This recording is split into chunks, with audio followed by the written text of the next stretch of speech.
Se você deseja ser um pregador, não adianta querer ser um pregador desprovido de conteúdo.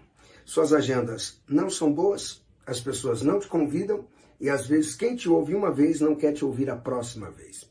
A mesma pergunta se faz: por que alguém coloca um vídeo no YouTube e esse vídeo alcança muitas visualizações? Você foi lá, colocou o seu vídeo e as pessoas não voltaram para assistirem, não compartilharam, não curtiram, não comentaram, simplesmente ficaram inertes ao que você postou. O segredo é o conteúdo. Nesse vídeo eu vou ensinar você princípios revolucionários, segredos, técnicas para você ter muito conteúdo, mas é muito conteúdo.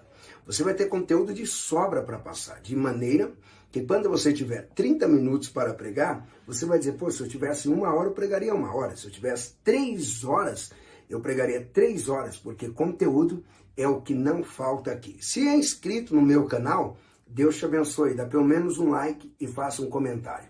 Se não é inscrito, se inscreva no canal. Se gostou, comenta. Se não gostou, também comenta, faça alguma coisa. Eu não tenho problema com quem não gosta de mim, mas eu sou apaixonado por quem me ama. Isso é fato e não tenho como esconder. Então vem comigo que eu vou te mostrar como ser um pregador que tem conteúdo.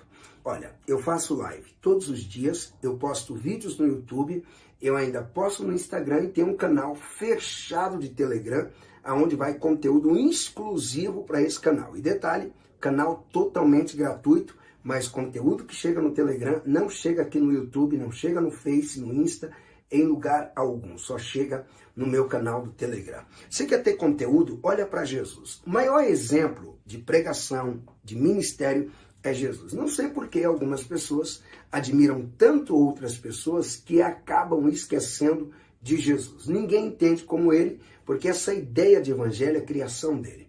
Igreja é dele, porque ele mesmo disse: sou eu quem vou edificar a igreja.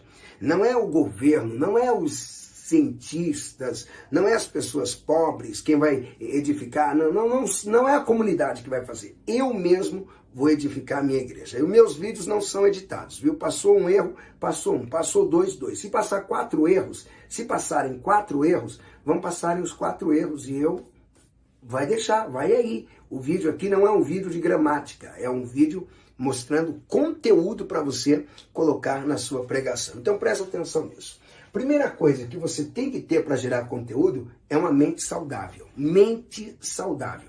Uma mentalidade que não fica pensando besteira, uma mentalidade que não é criminosa, uma mentalidade que não pensa na violência, uma mentalidade que pensa em perdoar as pessoas e pensa em amar as pessoas que te maltratam e que te fazem mal. Se você não tiver essa mentalidade, não funciona. Essa é a mentalidade de Jesus. Com essa mentalidade, aonde você vai achar a fonte do seu conteúdo, que está acessível para todo mundo, acessível para mim, acessível para você. Se você não tem conteúdo, até hoje, é porque você não quis ter ou não prestou a atenção nesses detalhes. Primeiro, o céu. A primeira fonte de conteúdo de Jesus era o céu. Constantemente, ele estava falando do seu Pai, a vontade do seu Pai, o reino dos céus. Então você é um pregador que anda com os pés na terra, mas a mentalidade conectada no céu, ponto final. Enquanto você manter a conexão com o céu, você jamais vai pensar em desistir do seu propósito, do seu ministério e do seu chamado. E você não vai ter o vício de querer agradar todo mundo, você vai estar focado no céu. Segunda coisa que Jesus fazia, isso aqui tem que ser levado muito a sério, Jesus estava atento à cultura. Leia Lucas capítulo de número 4. Havia uma cultura, qual cultura? Dos judeus irem à sinagoga. E Jesus, ele ia até a sinagoga. Ele estava ligado à cultura. Você precisa estar ligado à cultura do ambiente que você vive. Você vive em São Paulo, entenda a cultura paulista, a cultura paulistana. Você vive no Rio de Janeiro, entenda a cultura carioca e a cultura fluminense. Para você entender a cultura, na hora que você for pregar, a sua mensagem precisa ter elementos da cultura do local. Por quê? As pessoas precisam entenderem que a mensagem é para eles, que Deus está falando com eles. E se você não romper a barreira da cultura, você não alcança as pessoas. O que Jesus tinha que fazer na sinagoga? Nada. Mas ele ia. Por que ele ia na sinagoga? Ele veio para salvar e não veio para participar de sinagoga. É só você ler a Bíblia que você vai ver que o maior propósito de Jesus era cumprir a vontade do Pai, estabelecendo o seu reino e nos salvando. E o que ele ia fazer na sinagoga? Ele ia lá onde as pessoas se reuniam em torno de uma cultura. A cultura de frequentar a sinagoga. Para quê? Para estudar a lei, estudar os salmos e os profetas. Uma cultura fantástica. Você vai encontrar que Jesus também tinha a cultura já familiar de visitar Jerusalém. Pode observar, vários milagres que Jesus está fazendo em Jerusalém é exatamente no tempo da festa. As festas culturais que Deus havia estabelecido quando o povo ainda estava no deserto. Então, a cultura, Jesus entendia muito bem sobre Páscoa, tabernáculo e Pentecoste, que tudo isso fazia parte da cultura. Jesus entendia sobre a sinagoga, como se comportar na sinagoga, como falar na sinagoga. E às vezes, você está tão distante da cultura que você nem sequer conhece os elementos da cultura da sua terra, a culinária do seu estado, a culinária da sua cidade. Quando você toca esses assuntos, você abre caminhos para ficar mais fácil na hora de você anunciar a palavra de Deus e alcançar o coração das pessoas. Terceiro ponto que vai gerar muito conteúdo para você é entender de economia. Aqui Jesus era mestre. Jesus aqui arrebentava. É engraçado. Jesus falava da economia da sua época. Tem pregadores que ousam pregar hoje e ele não toca em nada da economia, ele não fala nada dos aspectos contemporâneos. Aí eles esperam que as pessoas fiquem ouvindo, as pessoas cansam. Os jovens, principalmente, desistem de ouvir. Sabe o que esse pregador diz? Eles acusam os jovens. Esses jovens não gostam de ouvir a palavra de Deus. Eles amam ouvir a palavra de Deus. Mas você tem que entender que ouvir a palavra de Deus não é fazer do jeito que você faz. Você memorizou um monte de texto bíblico e vem citando essas memorizações. Ah, mostra Jesus fazendo isso na Bíblia. Mostra qual foi o dia que Jesus chegou para o povo e começou a citar um monte de textos memorizados um atrás do outro e as pessoas ficaram assim dizendo, entendi tudo. Não, Jesus vinha com os aspectos da economia do seu povo.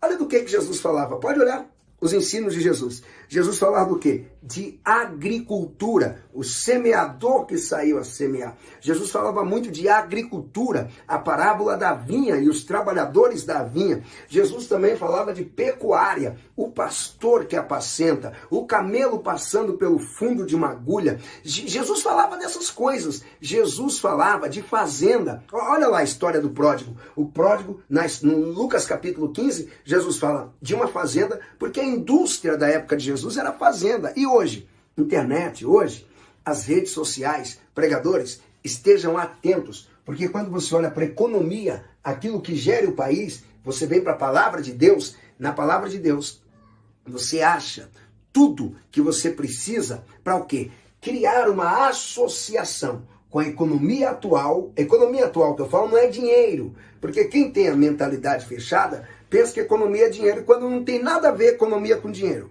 É só você estudar os princípios econômicos. Dentro dos princípios econômicos não tem dinheiro, tem os recursos total que a nação tem, que o planeta tem. A economia mundial é o que o planeta tem, a economia estadual é o que o estado tem, a economia municipal é o que o município tem. Dentro disso tem dinheiro, que é só uma parte. Mas dentro da economia tem água, tem terras, tem gados, dentro da economia tem minérios, uma série de fatores. Então, por exemplo, imagina você pregando e falando da economia brasileira aqui, porque aqui ainda tem o mercado do ouro funcionando e é um mercado ilegal. Agora imagina você falando sobre Jesus que nos comprou e não foi com ouro. Olha que coisa linda.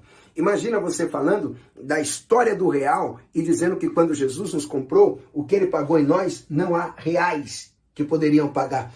Estou falando da economia agora em finanças. Imagine você colocando essa economia, dizendo que o seguinte, que os pecuaristas, eles pegam as ovelhas e prendem elas. Agora imagina, Jesus nos apacenta e nos deixa livre. Ele não nos cerca, ele não nos prende. Então tem muita coisa para você ter aí e gerar muito conteúdo. Deus te abençoe, beijo no seu coração, fique na paz do Senhor.